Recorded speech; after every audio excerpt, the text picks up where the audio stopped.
Allah pencipta segala sesuatu. Berarti selain Allah adalah makhluk dan pernah tiada.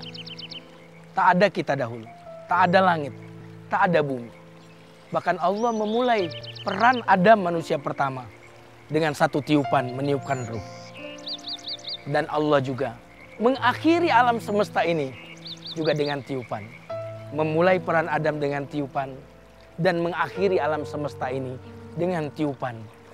Alangkah besarnya keagungannya dan kebesarannya. Di manakah kekuatan kita di hadapan nama Allah yang memulai peran Adam dengan peniupan dan juga mengakhiri alam semesta juga dengan tiupan. Sahabatku di dalam kebaikan yang dimuliakan Allah. Mari kita menghayati ciptaan-ciptaan Allah di alam semesta. Mari kita pandang langit.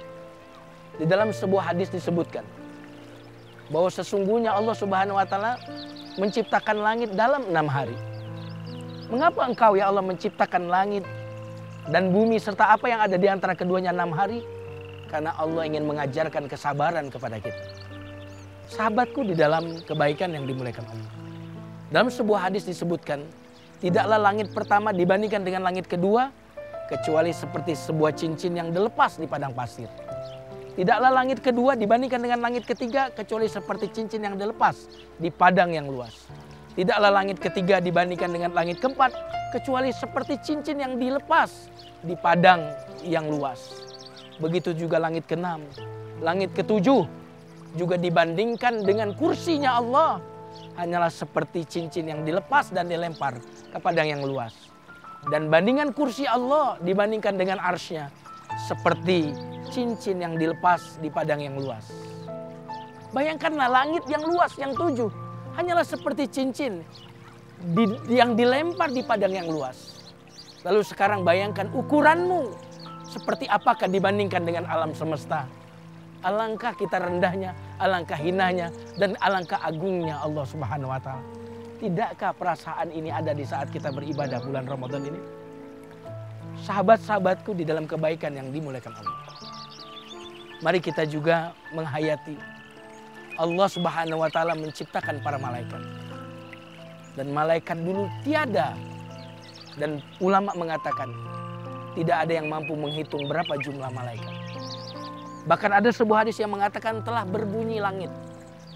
Karena tidak ada 3 jari di langit kecuali ada malaikat yang ruku, sujud, berzikir, bertasbih. Sampai hari kiamat datang. Dan ketika hari kiamat datang, malaikat itu berkata, Maha suci Engkau ya Allah, kami belum menyembah Engkau dengan sebenar-benarnya penyembahan. Lihatlah malaikat yang suci, yang mulia, yang tidak pernah malas dalam beribadah. Mereka semuanya mengatakan, Ya Allah, kami belum menyembahmu dengan sebenar-benarnya penyembahan. Lalu bagaimanakah dengan kita? Apakah kita sudah merasakan apa yang dikatakan oleh para malaikat tadi? Dan malaikat yang suci itu, yang tidak pernah melakukan kesalahan itu oleh Allah, disuruh sujud kepada manusia yang melakukan banyak kesalahan. Disuruh hormat kepada manusia, di mana manusia juga lemah dalam beribadah. Sahabatku di dalam kebaikan yang dimuliakan Allah Subhanahu wa taala. Dan mari kita lanjutkan perenungan kita dengan ciptaan Allah yang bernama iblis, yang bernama jin. Allah Subhanahu wa taala mengatakan, aku ciptakan jin itu dari api. Dan lihatlah karena kebodohan iblis, apa yang dikatakan iblis? Aku lebih baik daripada Adam. Engkau ciptakan aku dari api, engkau ciptakan Adam dari tanah. Apakah itu benar? Ternyata tidak. Tanah lebih baik daripada api. Yang pertama, api itu bersifat merusak, sedangkan tanah bersifat menumbuhkan. Api itu bersifat bergejolak, sedangkan tanah tenang. Api meskipun ada manfaat, mengandung bahaya, tapi tanah mengandung kebaikan. Mengapa Allah ciptakan kita dari tanah? Karena tanah itu bisa menumbuhkan. Itu menunjukkan bahwa manusia diciptakan untuk tumbuh, manusia diciptakan untuk membangun, karena itu dia diciptakan dari tanah. Sahabatku di dalam kebaikan yang dimuliakan Allah. Jika malaikat tercipta dari bahan yang satu saja, yaitu cahaya.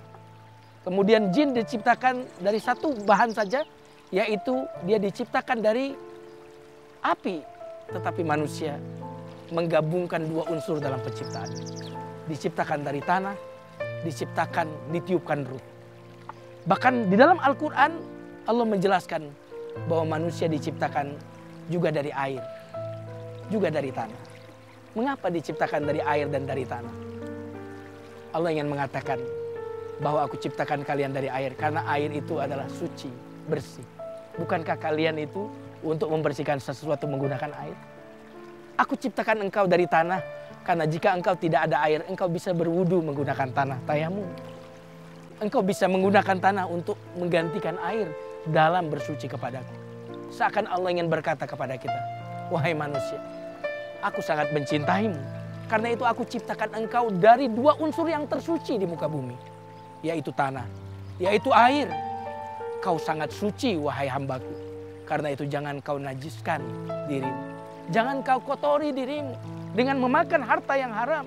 Jangan kau najiskan tubuhmu, hatimu dengan berbuat berbagai macam kezaliman, kemaksiatan dan kemungkaran.